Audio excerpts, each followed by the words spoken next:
Bien, muy buenos días.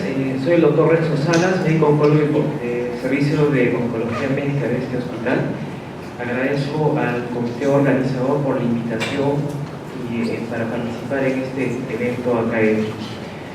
Bueno, vamos a hablar ahora en relación al afrontamiento integral del paciente oncológico, pero yo me voy a circunscribir a cómo es que recibimos a un paciente, cómo es que a veces llega el paciente sin un diagnóstico y nosotros recibimos a este paciente y le ofrecemos los estudios y el tratamiento necesario.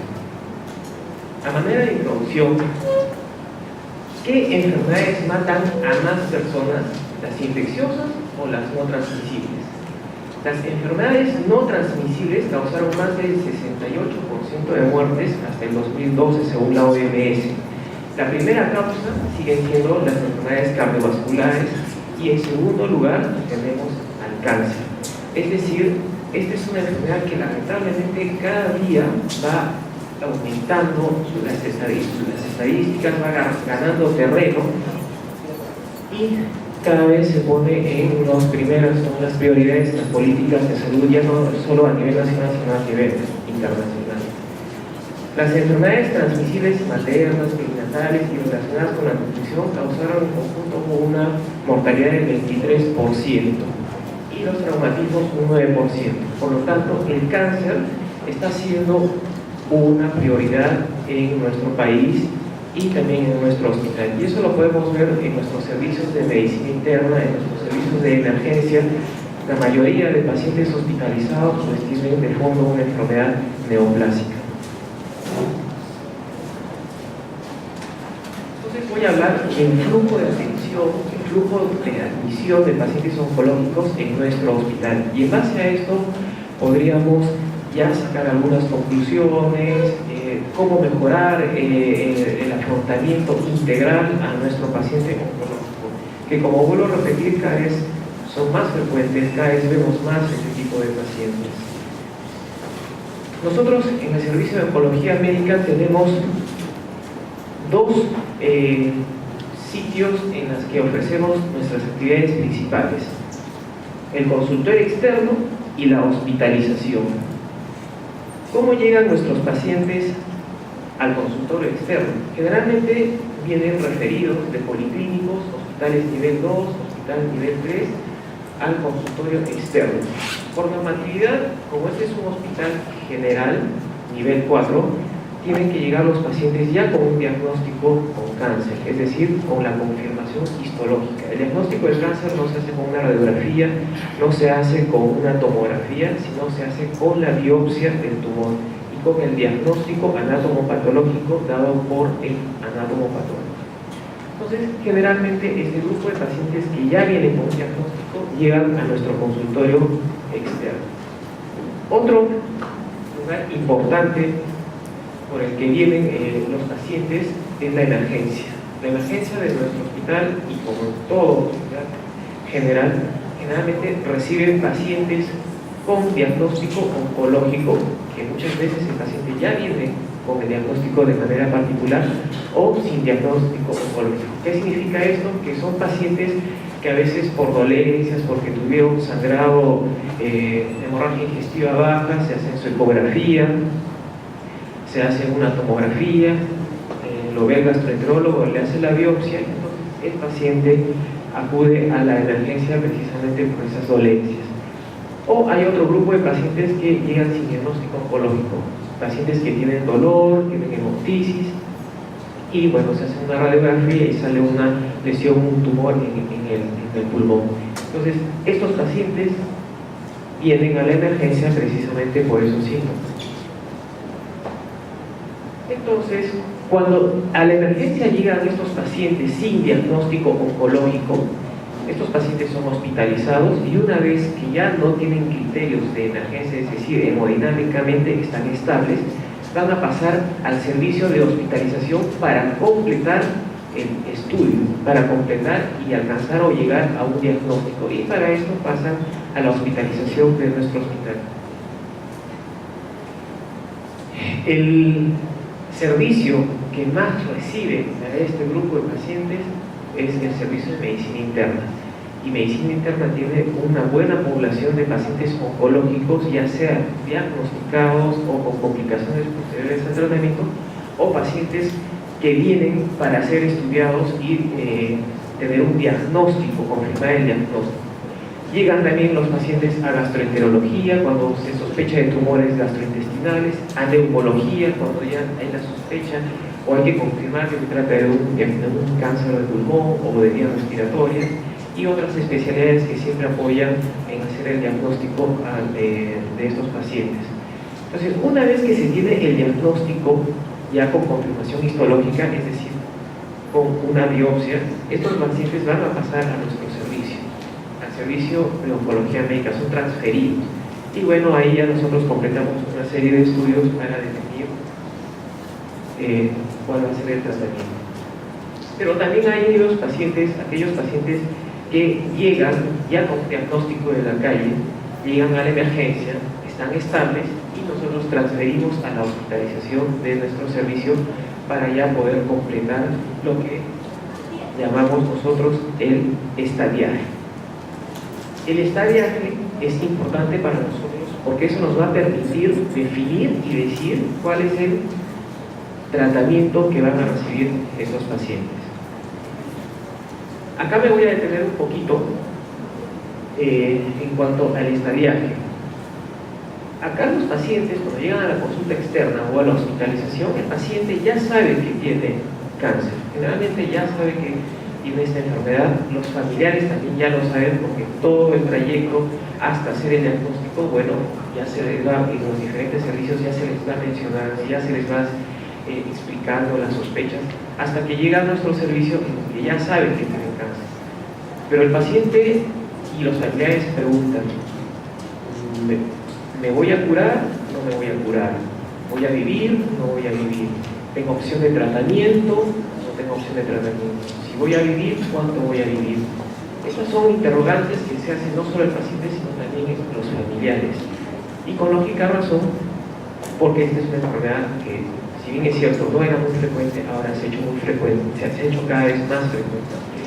Y nosotros en el piso o en el consultorio externo, dependiendo de la gravedad o de la urgencia con la que tengamos que hacer los estudios, pues hacemos el estadiaje.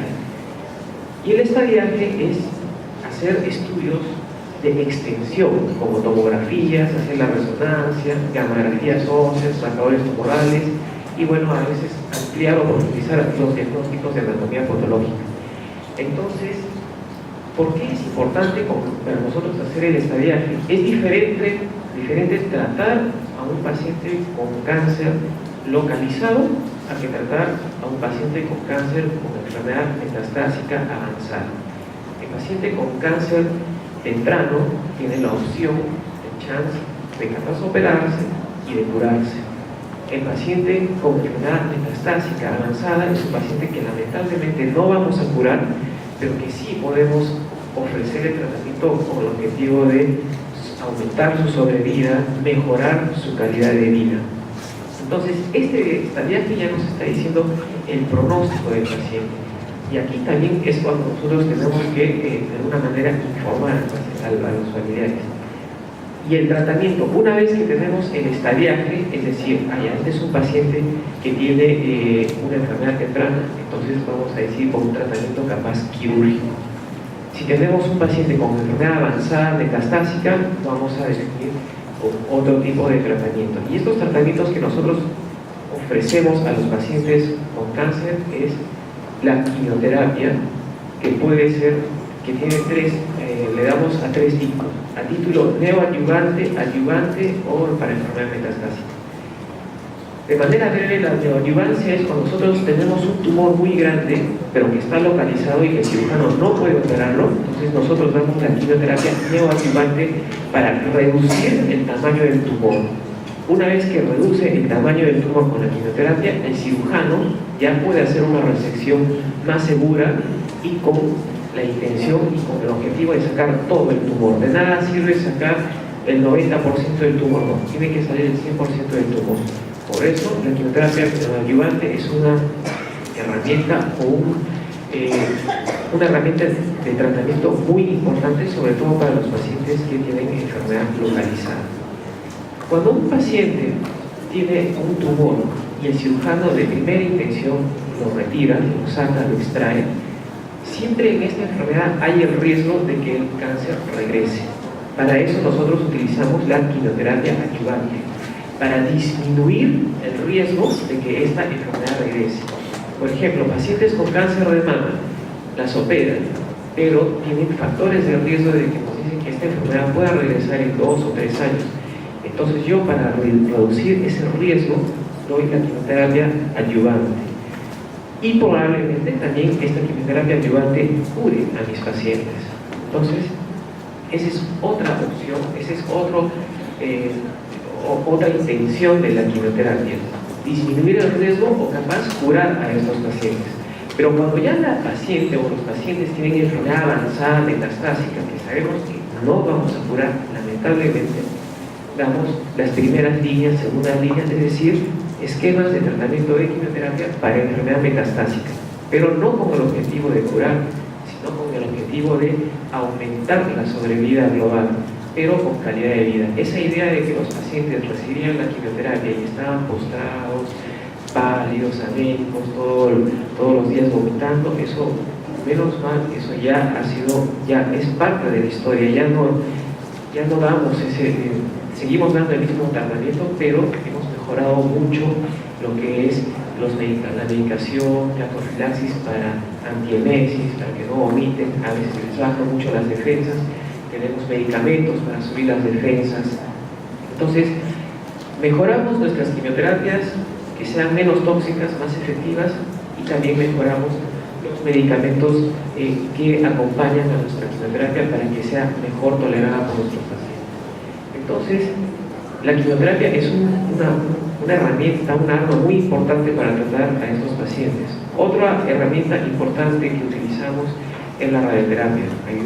Pedimos ayuda, consejo y apoyo en el manejo de nuestros pacientes a los doctores de radioterapia. Y de la misma manera, la radioterapia también tiene un rol neoadyuvante, es decir, para reducir el tamaño del tumor. Por ejemplo, hay pacientes con cáncer de recto que no los puede sacar el cirujano. Entonces nosotros damos quimioterapia asociada a radioterapia para disminuir el tamaño del tumor y para que después el cirujano pueda sacar ese cáncer. Tratamiento adyuvante, radioterapia. Las pacientes con cáncer de mama no solo reciben quimioterapia adyuvante, sino también radioterapia adyuvante. Por eso que el cáncer de mama ahora ya no es tratado como una enfermedad. Antes podríamos pensar cáncer de mama, paciente de mal pronóstico, no, por el contrario, son pacientes que muchas veces, en su gran mayoría, curamos, y muchas veces cuando también tienen enfermedad metastásica les tenemos varios años, 10, 15 años en tratamiento, como si fuera, entre comillas, una enfermedad crónica. Entonces, hay opciones de tratamiento. Por eso es que hay que dar el mejor tratamiento en el momento adecuado. La radioterapia adyuvante, como dije, también puede curar al paciente, y también a veces utilizamos la radioterapia a título paliativo. Cuando hay pacientes con tumores, enfermedad avanzada, tumores grandes, pero que, por ejemplo, está sangrando, la radioterapia va con el objetivo de que disminuya el sangrado. Si el tumor produce intenso dolor, nosotros vamos a dar radioterapia para calmar el dolor, no capaz para curar al paciente, pero sí para mejorar su calidad de vida. Entonces, estamos frente al pronóstico, es decir, con la estadía que yo voy a decir, el paciente va a vivir, no va a vivir, se va a curar, no se va a curar, qué opción de tratamiento le vamos a dar.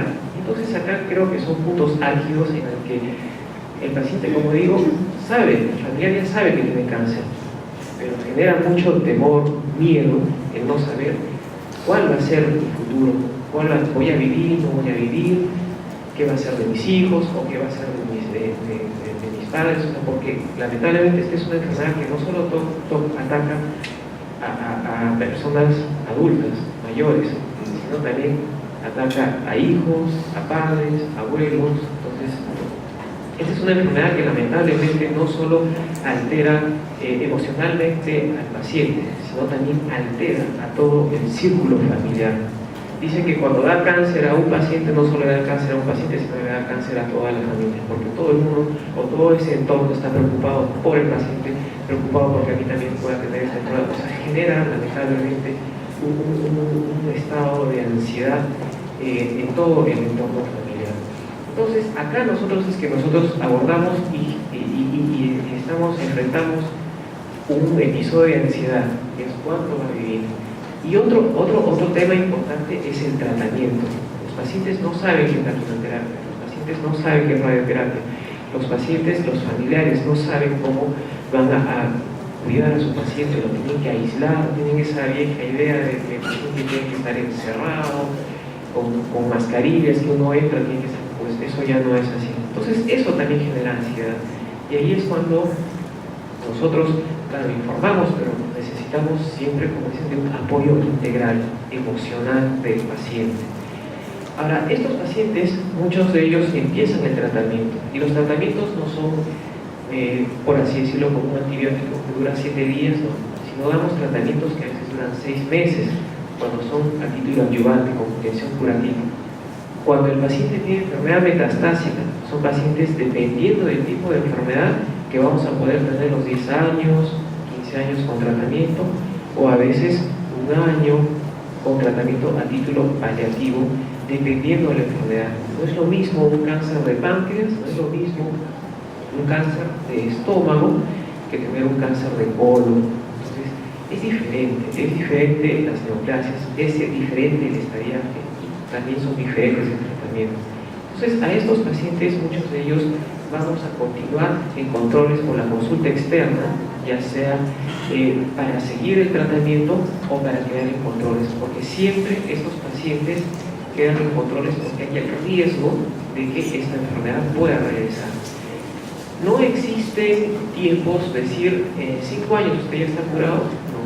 Todas las enfermedades o todos los tipos de tumores son diferentes, pero bueno, se dice que un paciente que está más de 10 años sin evidencia de enfermedad es un paciente que podríamos decir que está curado. Solo el tiempo es el que nos va a decir si un paciente está curado o no de esta enfermedad, pero siempre hay el riesgo. Eso no exime de que hay pacientes que a los 15 años regresen la misma enfermedad o padezcan de otro tipo de cáncer. Entonces, simplemente es acá en que considero los puntos más importantes en el que el paciente tiene que recibir un apoyo emocional, no solo el paciente, sino los familiares. También cuando van a empezar y van a estar en tratamiento. Por lo tanto, son pacientes que cada vez tenemos más pacientes que entran más al internet, familiares que entran más al internet. Entonces, necesitamos mucho un tratamiento no solo del oncólogo, sino un tratamiento integral de estos pacientes, que cada vez tienen más opciones de tratamiento y a veces también más opciones de vivir. Gracias.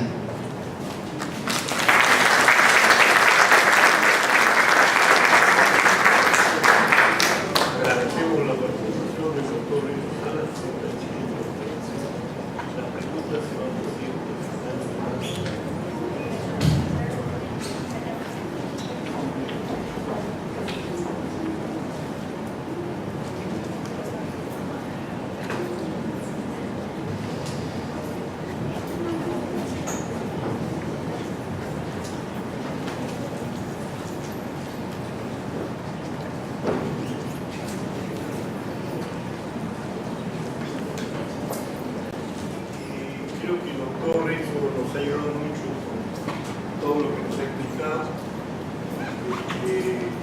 Vamos a contar el tema de los efectos emocionales en los pacientes.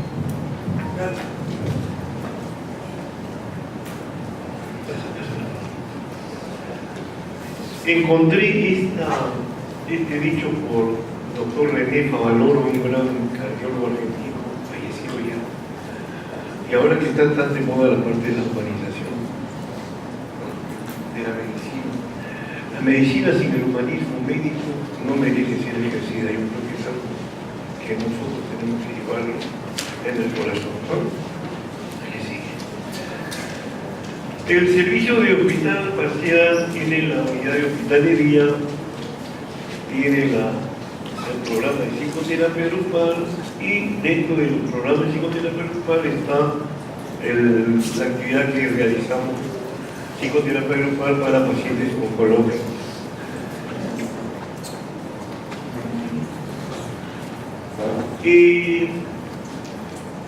Este tipo de terapia lo empecé hace varios años con la idea de apoyar al servicio social, con el que trabajaba con grupos, y la verdad es que me interesó tanto que ya me quedé ahí, ¿no? Y empecé a trabajar con este tipo de pacientes, los cuales son transferidos de consulta externa o por interconsulta. Lo que estamos viendo actualmente, porque empezamos con cáncer de mama, estamos viendo también cáncer de colon, cáncer de testículo, cáncer de tiroides, los cuales van variando de acuerdo a los pacientes que van ingresando y que van saliendo. Son mayores de 45 años. He puesto ANH porque no había inicio, ¿no? Los diagnósticos que estamos encontrando son trastornos de adaptación, trastornos de ansiedad y trastornos depresivos crónicos también. Tenemos en el grupo a pacientes que están en diferentes etapas por las cuales pasan, ¿no? Desde pacientes que recién les han dicho el diagnóstico, como pacientes que ya están en la fase terminal y ya nos han dejado. Por lo general trabajamos con un número de 8 a 12 pacientes. Dadas las características, no es conveniente trabajar con muchos. Las técnicas que utilizamos son variadas, dinámicas, de acuerdo al momento en que se esté, y al tema que se esté trabajando, vivenciales y psicoeducativas. Quería definirles el término para tener más o menos claro esto, ¿no? La psicoterapia es un proceso interactivo establecido formalmente entre dos partes que se convocan con el objetivo acordado de atenuar el malestar que plantea una de dichas partes. Se trabajan problemas emocionales, afectivos y o de relación. Y al final, cualquier forma de terapia puede beneficiar al paciente dependiendo de la fortaleza del yo de él y de la personalidad del terapeuta, ¿no? Por otro lado, la salud es un estado completo de bienestar físico, psicológico y social, según la OMS. Pero me gustó este concepto de René Moore, que es un estado físico y mental razonablemente libre de incomodidad y dolor, que permite a la persona funcionar efectivamente por el más largo tiempo posible, donde por elección está ubicada. El cáncer, pese a todo lo que nos ha hablado el doctor René, vemos aún que cuando a un paciente le dicen tengo cáncer, en primer lugar es un acontecimiento traumático. No solamente traumático para él, sino también para la familia, ¿no? y los amigos. Produce un impacto, una repercusión emocional, produce reacciones conductuales que muchas veces son inadecuadas. Va a generar cambios a nivel personal, familiar, laboral, social y espiritual. Y en un 30%, cuando recién empezó a trabajar Holland, encontró cerca del 40% de trastornos psiquiátricos en estos pacientes.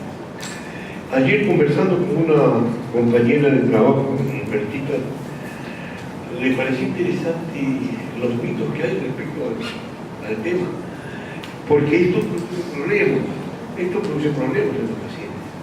Los pacientes vienen porque la comadre le dice, porque el tío, porque el esposo, porque todos le dicen, el cáncer es mortal siempre. Ya después el doctor contestará la pregunta.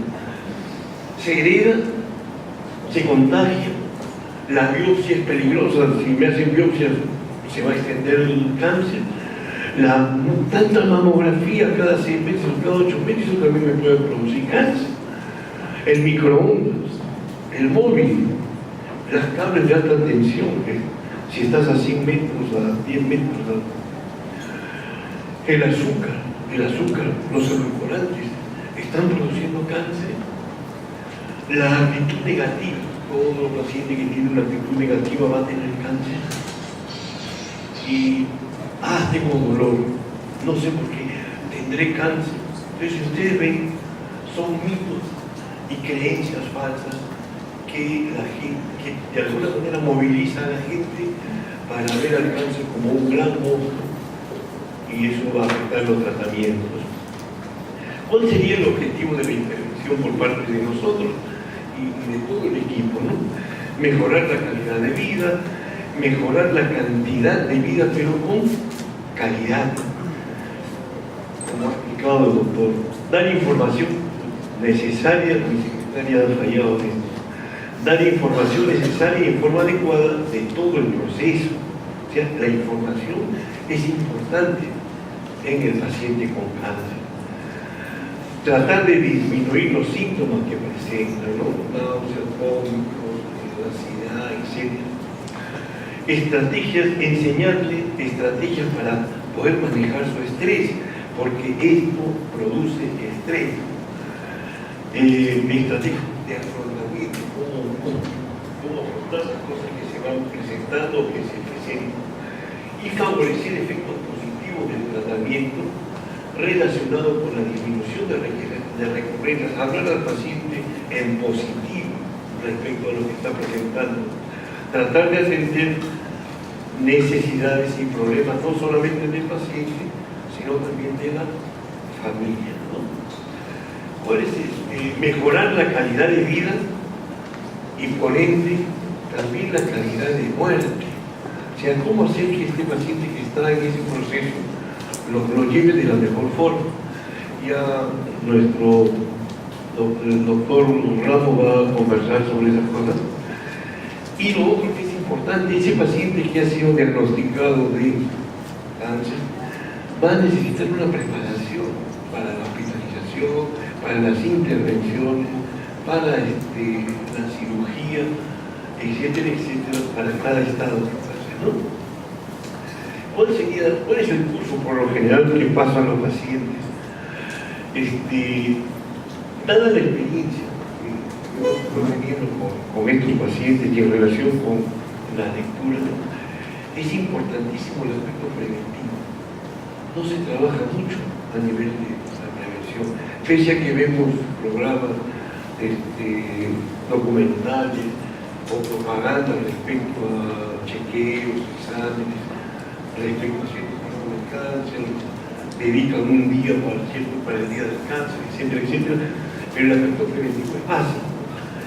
El diagnóstico, los tratamientos, luego que ha pasado por los tratamientos, cómo se rehabilita, una vez que ha pasado todo esto, el término de la supervivencia, ¿no? Ya es sobrevivido ahí. Y viene el otro, que es la recidiva, que es volver otra vez. Y al final los cuidados paliativos, el dolor y la fase terminal.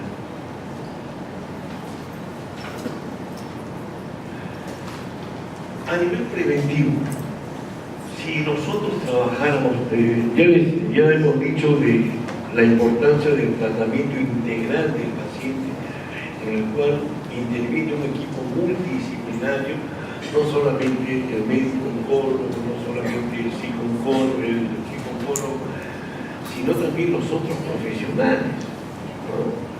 De enfermería, servicio social, nutrición, etcétera, etcétera. Y nos dedicáramos a trabajar más intensamente respecto a eso, yo creo que lograríamos un triunfo.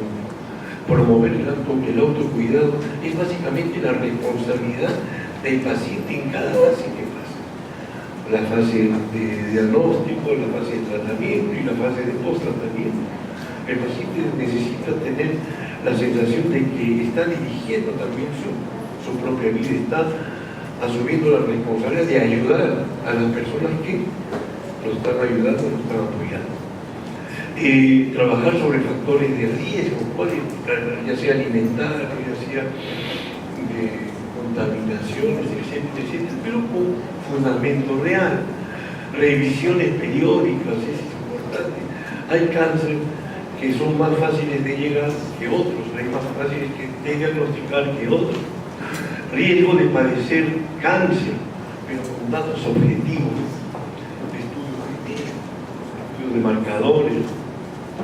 trabajar y valorar mucho lo que es la autoestima, la autoimagen, con intervenciones psicosociales y educativas, favorecer los cambios de hábitos. Nosotros, si bien tenemos las mejores comidas a nivel mundial, sin embargo nuestros hábitos no son saludables.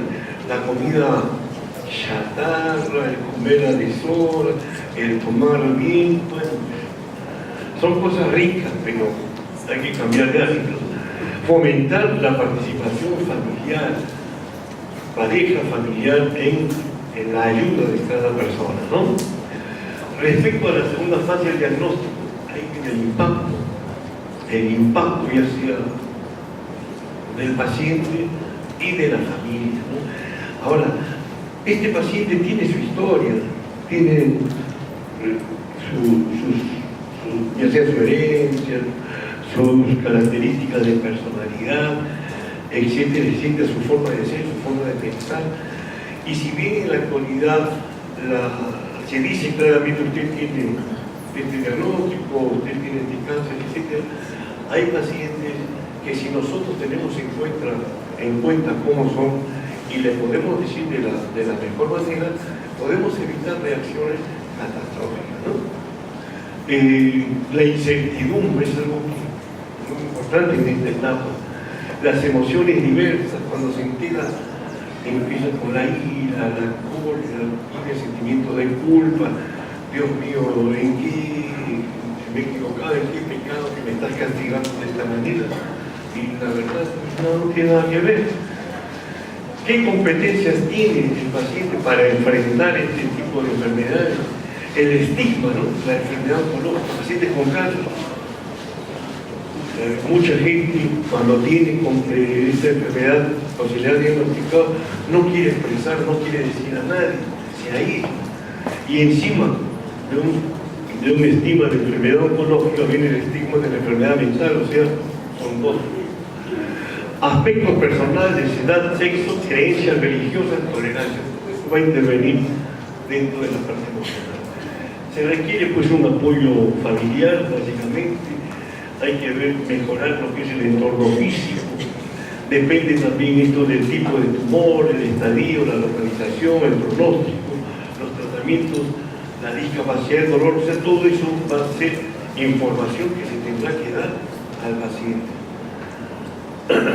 Y también depende del momento evolutivo en el cual es diagnosticado, ¿no? Muchas veces el paciente piensa que el cáncer fue fulminante. No. Hay cáncer, hay tumores que dan síntomas cuando ya están en la fase terminal, ¿no? Y no es que sea final. A nivel de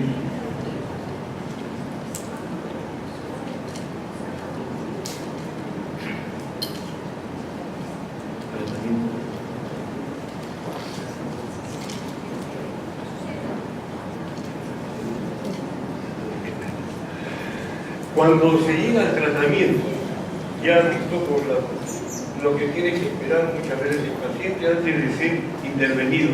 Y depende del tipo de cáncer, la localización, la evolución, las complicaciones, el estadio, el compromiso y el pronóstico. Todo eso va a alterar al paciente. ¿Qué va a pasar con mi imagen personal? Una mujer con un cáncer de mama, ¿qué va a pasar? Y si da mucho valor a su cuerpo, decididamente va a ser afectada. ¿Qué instrumentos están siendo utilizados para el tratamiento? ¿Me van a hospitalizar? Si voy a sentir malestar, dolor, me van a amputar, ¿qué limitaciones voy a tener? Y así existen muchos tipos. Y problemas en el área sexual, dependiendo del tipo de cáncer, dependiendo del tipo de tratamiento, vamos a ver pues si la imagen corporal está alterada, va a influir decididamente en la parte sexual. ¿Me aceptará o no me aceptará? ¿Qué va a pasar a partir de ahora, no? Y esto puede llegar a que el paciente se deprima, se sienta mal y dice ya no, mejor ya no quiero hacer nada, pierde la adherencia al tratamiento y puede abandonarlo. Y hay que preparar al paciente para la hospitalización y para los diferentes tratamientos, ¿no? Favorecer las estrategias de afrontamiento, aclarar incertidumbres, dudas, resultados al paciente y su familia. Un paciente que es bien escuchado, un paciente que es orientado, yo les aseguro que va a ayudar mucho más al tratamiento. Muchas veces vemos que el paciente está molesto hasta con su oncólogo, porque el oncólogo le dijo algo, el paciente sí me ha dicho esto, no me está tratando bien, y nuestra labor es favorecer que haya un mejor entendimiento con su médico, ¿no? Si el tratamiento es una quimio, inhabilita el desarrollo de tumores, pero también tiene efectos colaterales, ansiedad, náusea, vómito, aprehensión, que se está manejando mucho mejor en la actualidad, ¿no? La radioterapia, los efectos, lo que generalmente refieren los pacientes, doctor, tengo fatiga, dolor, tengo dermatitis, problemas en el área sexual, infertilidad, problemas de apetito y temores. También hay que ver la caída del cabello, ¿no? Recuerdo una señora que me dijo, doctor, me dijeron que tenía cáncer, que me iban a dar este tipo de tratamiento, sabía que me iba a caer el pelo. Cuando un día que llego a mi casa veo que mi esposo y mis hijos estaban todos pelados. Todos habían cortado el pelo para que ella no se sienta, ¿no?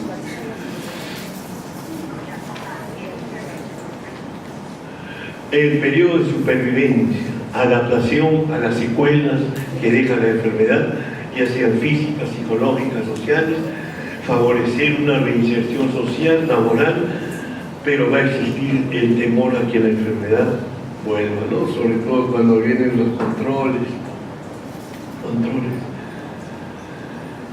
Y las recidivas, que esto produce un mayor impacto en los pacientes, doctor, volver a pasar por lo mismo, ya todos los procesos, las intervenciones, la quimio, el impacto es mucho mayor, y los efectos emocionales pues son intensos, ¿no? Puede haber angustia, depresión. Aquí hay que trabajar nuevamente la adaptación a esta situación, identificando y tratando los síntomas y todo lo que el paciente va pensando. La preparación para los tratamientos que va a volver a recibir, ¿no? La importancia del grupo es que es un grupo unido y que puede hablar de los temas libremente y que son comprendidos por cada uno. Es más, cuando uno está mal, parte del grupo va a visitarlo, entonces el paciente no está solo, pero se respeta, porque hay pacientes que no desean, cuando están mal, cuando van en un curso ya progresivo hacia el término, desean ya estar tranquilos, desean estar solos, entonces se comprende al paciente, ¿no? Pero hay otros que sí les gusta estar acompañados. Total, al final el cáncer. El cáncer implica una situación, como lo decía Salimeno, incontrolable, impredecible e inescapable. Eso es algo que no todas las enfermedades lo tienen y que hace que esta enfermedad sea especial. Han mejorado las técnicas de diagnóstico y tratamiento. Ese es algo que es bueno. La capacidad de sobrevivir llega en algunos casos al 90% y hasta más. Si llega a un 70% de curación. El estigma del cáncer ha disminuido. La búsqueda de ayuda psicológica ha aumentado. La importancia del tratamiento integral del paciente por parte de un equipo multidisciplinario ha hecho que los pacientes sean mejor atendidos. Es importante el aprendizaje de la enfermedad. ¿Qué aprendo? ¿Para qué me ha dado esta enfermedad? ¿No? Tengo posibilidad de ver respecto a lo que hemos encontrado. Hay pacientes que dicen, doctor, estoy viendo la vida de una forma diferente, no sé qué estaba haciendo antes. Me he replanteado los objetivos de vida, ahora sí quiero hacer, ¿no?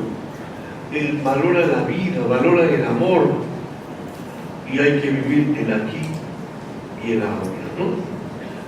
Creo que eso sería todo. Muchas gracias.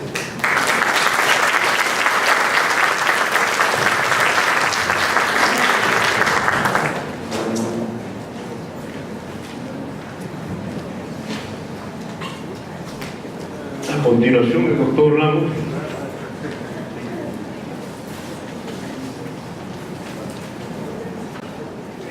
La parte que yo voy a tocar de esta mesa redonda es acerca de la psicoterapia y el paciente con cáncer en fase terminal.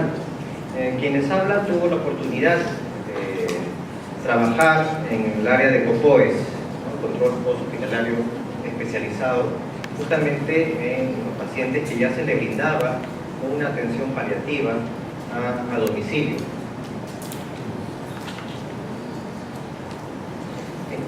El desarrollo de mi tema, ¿no? En la primera parte voy a tocar algunos conceptos desde el punto de vista tanatológico, de la tanatología, con la doctora Castro González. Luego, la segunda parte acerca de los aspectos psicoterapéuticos, cómo esto se puede relacionar en la intervención en el paciente en fase terminal. Y por último, una modalidad, ¿no? De intervención a través del análisis transaccional, ¿no? Para los pacientes con este tipo de problemas. Empezamos pues definiendo ¿ya? Paciente, cuando decimos que nos encontramos frente a un paciente en fase terminal, cuando ya la expectativa de muerte se presenta a corto plazo y no excede más de los 6 meses, ¿no? Aquí ya el enfoque de la intervención va a ser paliativo, a comparación pues, ¿no? de las otras maneras de presentación de enfermedades, ya sea la aguda y la crónica, cuya finalidad es ya sea curar o la rehabilitación. La psiquiatra Elizabeth Kubler-Ross, ¿no? Investigó mucho, ¿no? Acerca de estos pacientes y determinó, ¿no? Cómo las fases de adaptación que pueden presentar estos pacientes, ¿no? Que son 5: negación, rabia, negociación, depresión y aceptación. Esto ha sido difundido mundialmente, se puede ver, ¿no? En diversas situaciones en el cual implica adaptarse a una nueva situación. Ya brevemente pues hablamos de la negación, cuando el paciente pues no acepta que lamentablemente su enfermedad, ¿no? Ya está avanzada y que la muerte no es próxima, es inminente, entonces rechaza como una manera, un mecanismo de defensa, ¿no? Rechaza, ¿no? Esta nueva situación, e incluso hasta quiere buscar otras opiniones, ¿ya? La otra fase de rabia, ¿no? Característico, a veces dirigida, ¿no? Hacia el médico tratante, ¿no? Dirigida hacia los familiares, hacia uno mismo, ¿no? O incluso hacia su fe religiosa, ¿no? Una rabia dirigida hacia Dios. La fase de negociación, que implica pues en que el paciente comienza a hacer una especie de promesas internas, ¿no? Para poder seguir sobreviviendo y poderse seguir adaptando a esta situación, ¿no? Dios mío, permíteme vivir, ¿no? Hasta que nazca mi nieto, por ejemplo. Entonces, se da como un plazo de sobrevivencia. La fase de depresión, en el cual ya el paciente como que se va alistando, ¿no? A esa etapa final, ¿no? Adquiere una conducta característica, ¿no? De aislamiento, no quiere recibir visitas, hay una profunda tristeza. Y por último, ¿no? Y no necesariamente se va a presentar, ¿no? Elizabeth Kubler-Ross era muy enfática que dependía, para llegar a esta fase de aceptación, dependía mucho también de cómo había sido su vida, o cómo había llevado su vida el paciente. Aceptación, pues, es saber pues, que ya lo inevitable va a llegar, que la vida va a continuar, esté o no esté presente, y más bien tomo la decisión, ¿no? De disfrutar los pocos días, ¿no? Semanas que me quedan, disfrutar con mi familia. Bien, aquí algunos aspectos, ¿no? Con referencia a una buena asistencia del paciente moribundo, ¿no? Enfatizar este último punto, antepenúltimo, perdón, ¿no? Tratar el insomnio, la angustia y la depresión. Es decir, que no solamente el paciente en esta fase debe darse el apoyo biológico, sino también ver los aspectos relacionados, ¿no? A situaciones emocionales, o si ya está presentando, ¿no? Una complicación psiquiátrica, como sería un cuadro de ansiedad o de depresión. Área de atención en el paciente en fase terminal, ¿no? Ampliando estos conceptos de la física corporal, en este caso ya dirigirnos, ¿no? Al apoyo paliativo para disminuir el dolor en el paciente, disminuir el sufrimiento, ¿no? ¿no? El afrontamiento psicológico afectivo referente a las emociones que pueda estar experimentando el paciente, el aspecto social en base pues al apoyo de la familia, amigos cercanos, lo que se refiere espiritual relacionado a la inteligencia y voluntad, o sea, el conocimiento de lo que quiera saber el paciente, ¿no? Cada paciente tiene derecho a saber hasta donde quiere saber, ¿no? Con respecto a si ya está en la fase terminal, qué tratamiento va a seguir, ¿no? Dónde quiere morir. El aspecto espiritual teológico referente pues ya a sus creencias de fe religiosas, que también van a servir mucho de apoyo, ¿no? Para esta última fase. Y la trascendencia, es decir, pues ese ánimo del paciente pues de dejar un legado, ¿no? Ya sea a través de sus hijos, a través de su profesión, ¿no? Si es que ha dejado algo pues para la posteridad.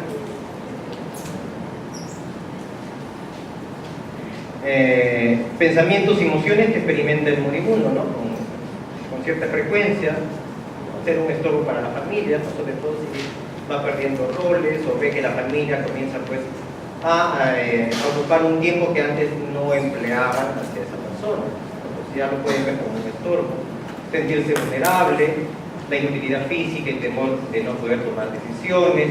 Esto muchas veces sin querer por los familiares, de una manera de sobreprotección, ¿no? Ya comienzan a invalidar más a un paciente, ¿no? Dicen, no hay que preocupar de estas cosas, cuando el paciente todavía puede estar consciente o tomar su capacidad cognitiva, ¿no? Estar lo suficientemente habilitada para poder tomar decisiones. Miedo al deterioro de la autoimagen, como ya, ¿no? Lo decía el doctor Pepe Martínez.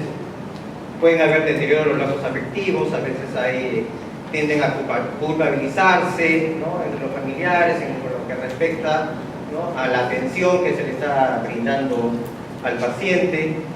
Deterioro de la economía familiar, sobre todo si el paciente puede ser era el sustento económico, ¿no? Ya empieza a haber esa sensación de dependencia, ya necesito la ayuda pues, para que me levante, para ir al baño, para que me asee, ¿no? Antes era una persona autónoma, ¿no? Separación de la familia, ¿no? A consecuencia del deterioro de los lazos afectivos que puede presentarse, ¿no? El dolor físico, que puede implicar mucho miedo, sobre todo si este dolor ha sido muy intenso. La intrascendencia, ¿no? Ya, en ese temor a que a lo mejor muero y voy a ser olvidado, ¿no? Y la pérdida del rol, ¿no? Que desempeñaba mientras estaba con salud.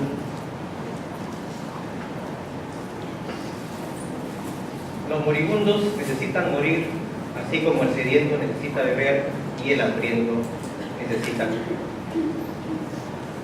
En nuestra formación médica, ¿no? Siempre se nos da la tendencia a la enseñanza es siempre curar, ¿no? Nuestro objetivo es curar, y muy poco tomamos en cuenta de que el morir, ¿no? También es parte de la vida, y muchas veces se enseña que si un paciente, ¿no? Llega a esta fase, considerarlo como un fracaso. Y en realidad no es así, es parte de la vida. Todos vamos a morir algún día, nadie va a salir vivo de este mundo.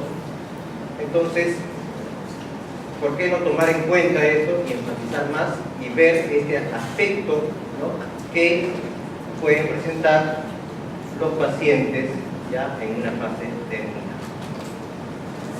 Esto, de acuerdo a la Organización Mundial de la Salud, ¿no? Habla de los derechos del enfermo terminal. Aquí, brevemente, pues hablarnos, no solamente entonces se enfatiza, ¿no? Sobre los tratamientos médicos, biológicos, ¿no? En el paciente, sino también, ¿no? Nos habla del apoyo en cuanto a emociones o si está presentando algún trastorno mental, ¿no?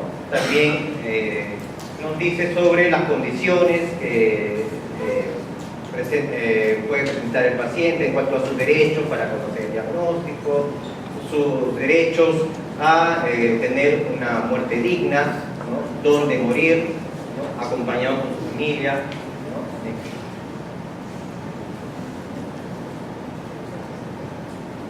Entonces pasamos a hacer esta pregunta, ¿no? ¿El paciente en fase terminal necesita psicoterapia? Y esta pregunta la hago porque en más de una oportunidad escuchaba decir, pero si ya es un moribundo, ¿qué intervención se le va a hacer? Pero si es normal porque esté deprimido, total se va a morir. Doctor, ¿qué va a hacer ahí? ¿Es así en realidad? ¿No necesita psicoterapia o sí necesita? Vuelvo a repetir, ver solo el aspecto somático en el paciente es una visión parcial de la medicina. También el doctor Pepe Martínez lo enfatizó. Entonces vayamos al concepto, ¿no? ¿Qué es psicoterapia? Encontré este concepto de Noyes y Cort allá en 1976, este concepto, y habla de que la psicoterapia es el tratamiento de los problemas y trastornos emocionales y de la personalidad por medios psicológicos. Evaluando este concepto, decimos, hablamos de tratamiento, o sea, es una herramienta en la cual va a buscar, ¿no?, una cura o un cambio. ¿A quiénes? A las personas que presentan un problema emocional, ¿ya?, por medios psicológicos, es decir, que no se va a involucrar algún tipo de atención biológica, o sea, excluye todo lo que sea psicofármacos o excluye electroshock, por ejemplo. Solamente la intervención psicológica, ¿ya?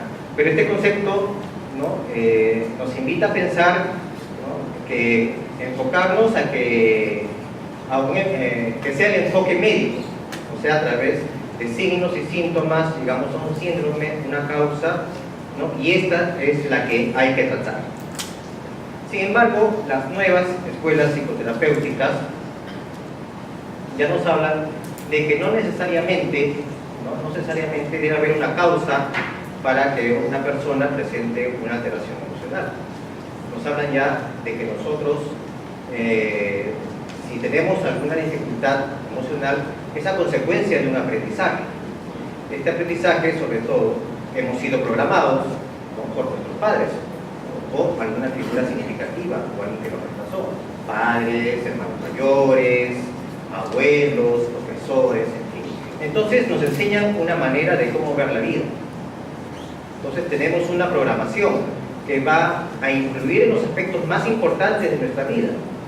Y uno de esos aspectos importantes de nuestra vida es casualmente cuando estamos en esta fase, en una fase terminal. Entonces, planteado así, o visto de este modo, ¿no?, se puede hacer una intervención psicoterapéutica, ¿no?, a nivel de esa programación que tiene el paciente y que le está produciendo malestar en afrontar la nueva situación que está viviendo. Roberto Kertész, ¿no?, médico psiquiatra argentino, nos da este concepto de psicoterapia. Es la reprogramación de la vía computadora. Todos estamos programados en base a los aprendizajes, sobre todo, que hemos recibido desde que éramos pequeños, y vemos la vida a través de esa visión, de ese panorama. Entonces, podemos hacer una intervención en esa programación sin hacer algo profundo en el paciente, ¿no? ¿Para qué? Para que el paciente pueda tener un alivio, ¿no?, una especie de psicoterapia paliativa. Entonces el enfoque que los traigo, ¿no?, es la psicoterapia, ¿no?, del análisis transaccional creada por Iris Verde. En realidad todas las psicoterapias son buenas, ¿ya? Pero esta me parece muy interesante, aparte que es la que yo practico, ¿no?, y que nos da pues una visión, ¿no?, una teoría de la personalidad, ¿no?, y una teoría de cómo nos podemos comunicar entre las personas. Es decir, hablamos de una dinámica social. Entonces, a través de esto podemos hacer un enfoque en lo que es cómo me relaciono, cómo se relaciona el paciente con la familia, ¿no?, cómo se relacionan los familiares con el paciente, cómo se relaciona todo el entorno, es decir, ¿no?, los médicos, enfermeras, todo el personal asistencial. Por otro lado, el doctor Arnold Lazarus nos brinda, ¿no?, esta visión de cómo poder evaluar a un paciente o determinar a un paciente, ¿no?, en lo que respecta a su personalidad y abarcar muchos aspectos en los cuales lo llama modales de la personalidad. Entonces hay un acróstico, ¿no?, básico, dice. Entonces, a través de esto nos sirve como guía de cómo podemos, ¿no?, afrontar al paciente. El aspecto biológico, por ejemplo, ¿no?, hablando ya de un paciente en fase terminal, el biológico, el diagnóstico, ¿no?, un paciente con cáncer de mama, ¿no?, en fase terminal, ¿no?, el aspecto afectivo, cuáles son las emociones con las cuales está cursando el paciente: miedo, tristeza, cólera, sensaciones. A lo mejor empieza a sentir cefalea, ¿no?, tensión muscular, síntomas que ni siquiera están relacionados con la enfermedad, pero que es importante tenerlos en cuenta para hacer este afrontamiento. Imágenes, ¿no?, ¿cómo me estoy viendo de aquí a unos días? ¿Me seguiré desde mi muerte? ¿Estaré solo? ¿Estaré acompañado? Cognición, ¿no?, con lo que respecta a saber, ¿no?, si está en esta fase terminal o no, qué va a pasar más adelante, todo lo que sea relacionado a las ideas, pensamientos, conducta, qué puedo hacer, ¿no?, o qué es lo que me puedo permitir físicamente hacer ahora, cómo puedo compartir intimidad, en todo caso, con mi familia, con mis seres allegados, y el aspecto social, ¿no?, es decir, el apoyo familiar, el apoyo de los amigos que pueda tener el paciente. Entonces, visto de esta manera, ya dejamos de ver la parte individual del médico en afrontar a un paciente en fase terminal, sino ya estamos hablando de un equipo multidisciplinario, en el cual pueden intervenir el médico, el psiquiatra, el psicólogo, enfermera, la asistente social. Entonces ya estamos hablando de un equipo multidisciplinario, ¿no?, para afrontar estos casos.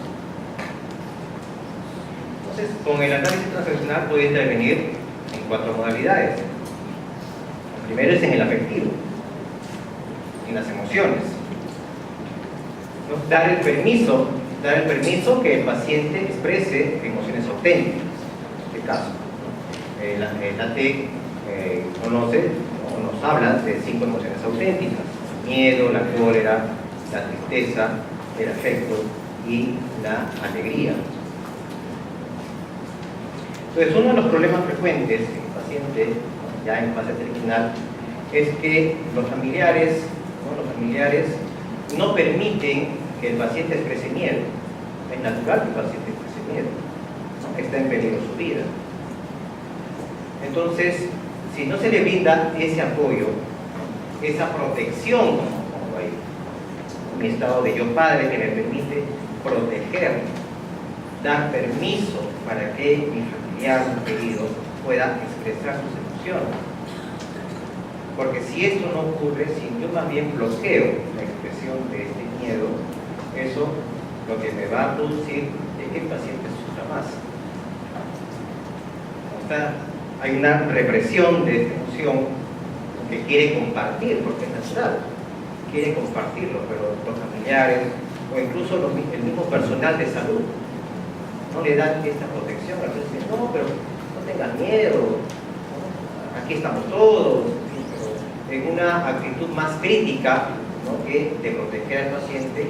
Entonces eso le puede, no es favorable para poder superar estas fases de adaptación que muy bien Elizabeth Kubler-Ross lo describió.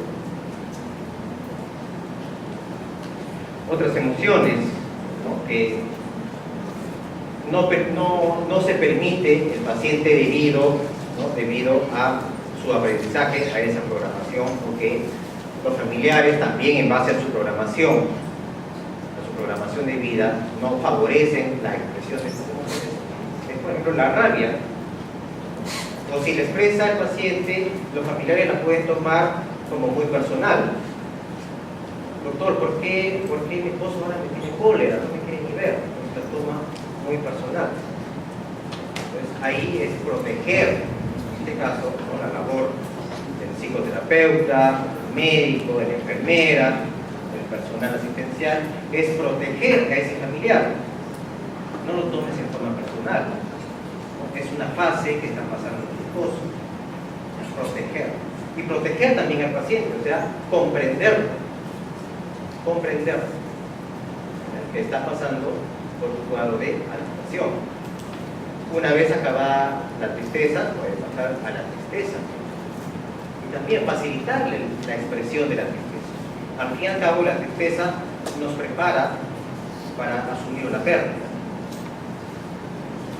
También es algo, ¿no?, que no se permite los familiares no compartir por sus propias dificultades que pueda tener. No, pero ¿cómo va a estar triste? También hay que hacer algo para hacerlo reír. Hay que estar alegres. Hay que ponerse mi bola roja para hacerlo reír. Y lo que estamos haciendo es evitar, ¿no?, que esta persona exprese una emoción auténtica. Y algo interesante, una característica de las emociones auténticas es que no son infinitas. Y una vez descargadas, van a cesar. Eso es lo importante. O sea, no hay que tener miedo a compartir las emociones. No hay que tenerle miedo. Esto más bien le va a favorecer al paciente. Para llegar a esa fase, ¿no?, que se quiere, ¿no?, esa fase de aceptación. De saber más bien, no estoy solo, ¿no?, voy a fallecer y ahora puedo continuar, puedo aquí y ahora, como decía el doctor Martínez, aquí y ahora puedo disfrutar de mi vida. Mañana no sé qué va a pasar. El afecto, ¿no?, la expresión de afecto. Muchas veces, o como decía el doctor Eric Verne, ¿no?, lo que más puede carecer una persona es de intimidad. O sea, el compartir mis emociones auténticas, con respeto, con confianza y con empatía. Y a veces se tienen que llegar a estas situaciones extremas para que recién el paciente comience a expresar afecto hacia sus familiares. Hablábamos de esa fase de negociación, ¿no?, dentro de la adaptación. Esperan hasta el último momento, ¿no?, sobrevivir hasta el último momento para poder volver a ver a ese hijo que no veía por años. Esperan ese último momento para empezar a expresar sus emociones, el afecto. Entonces, es muy importante facilitar al paciente, darle ese permiso, ¿no?, para que empiece a expresar, ¿no?, estas emociones que llamamos auténticas.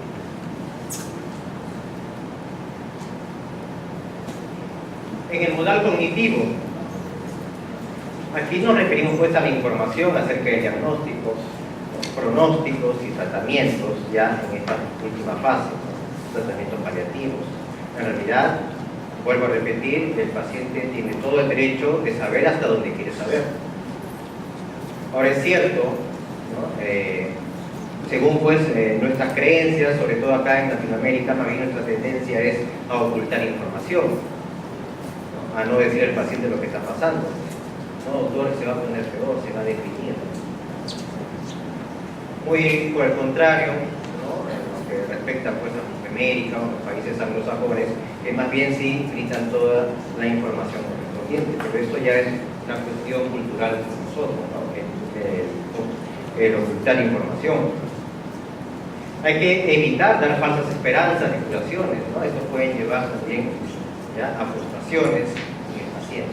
Entonces, aquí es ser lo más sincero posible, no engañar al paciente, ni prometerle cosas que no se van a cumplir. En el modal conducta, ¿cómo podemos intervenir ahí? Esto va a ser de acuerdo, ¿no?, a las condiciones, ¿no?, físicas que pueda tener el paciente. ¿No? Puede fijarse metas posibles, verificables, ¿no?, y siempre formuladas en términos posibles. ¿No? Hoy día, ¿no?, el paciente puede tomar, ¿no?, la promesa, digamos, de que hoy día voy a compartir afecto con mi pareja, con mis hijos. está dentro de mis posibilidades. Entonces ya se puede evaluar, no se puede, o mejor dicho, se puede observar una conducta dentro de las posibilidades. Incluso hasta puede ser piadoso y conveniente aceptar planes a largo plazo, siempre esto que no sea perjudicial para el paciente.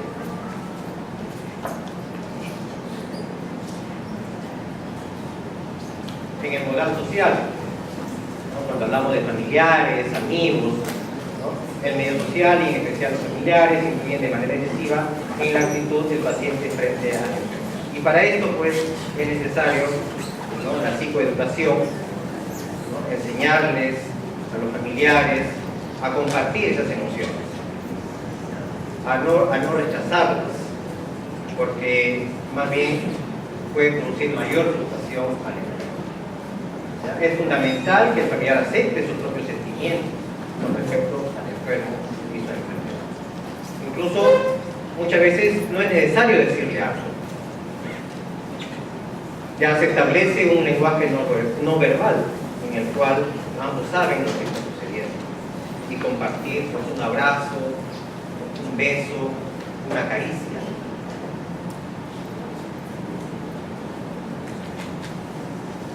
Que la familia aprenda a establecer una comunicación abierta, efectiva y afectiva, ¿no?, preparada para escuchar lo que se siente, vive y piensa el paciente. Mucha protección para el paciente.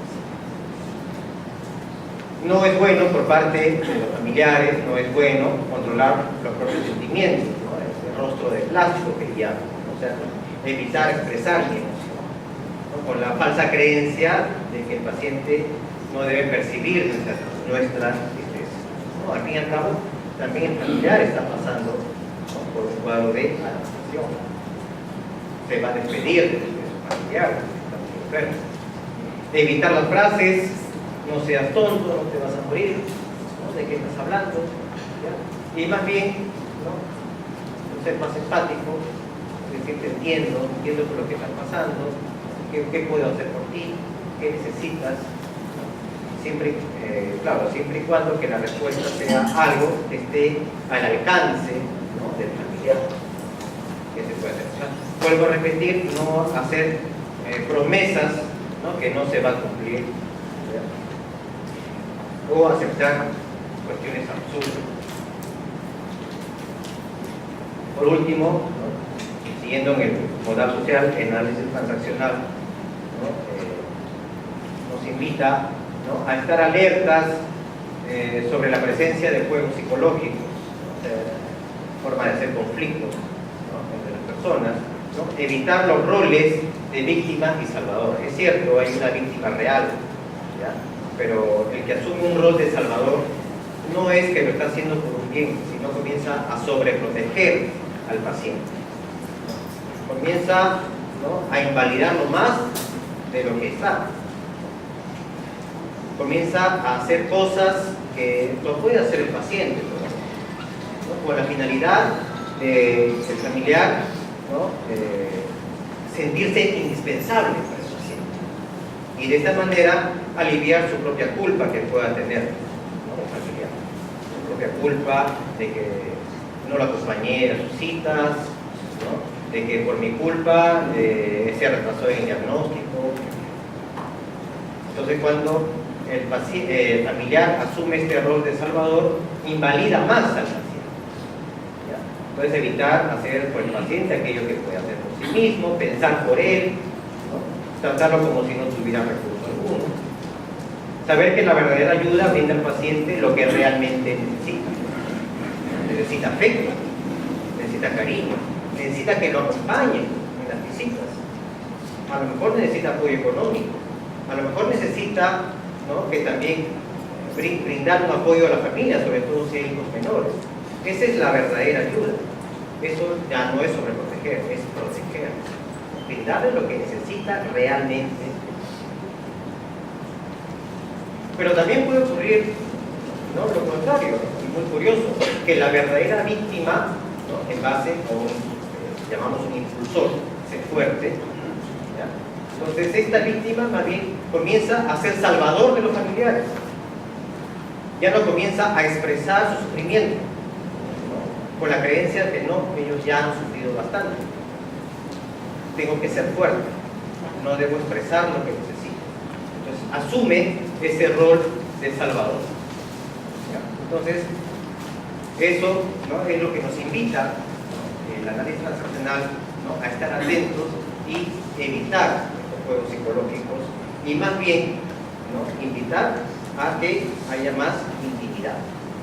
Esa es la finalidad. Con intimidad, o sea, aquella, dar el permiso, ¿no?, de expresar mis emociones auténticas con respeto, con confianza y empatía, va a favorecer al paciente a que llegue a esa fase, ¿no?, que se desea, que es la fase de aceptación. El poeta Eurípides, ¿no?, nos dice, el poeta griego, habla si tienes palabras más fuertes que el silencio, de lo contrario, guarda silencio. Evitar esa sobreprotección que puede perjudicar mucho a este paciente en una fase del duelo. Muchas gracias.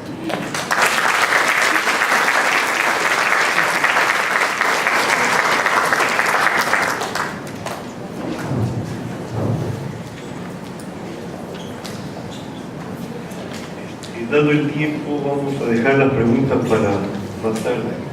Vamos a hacer la inauguración. ¿Ya? Gracias.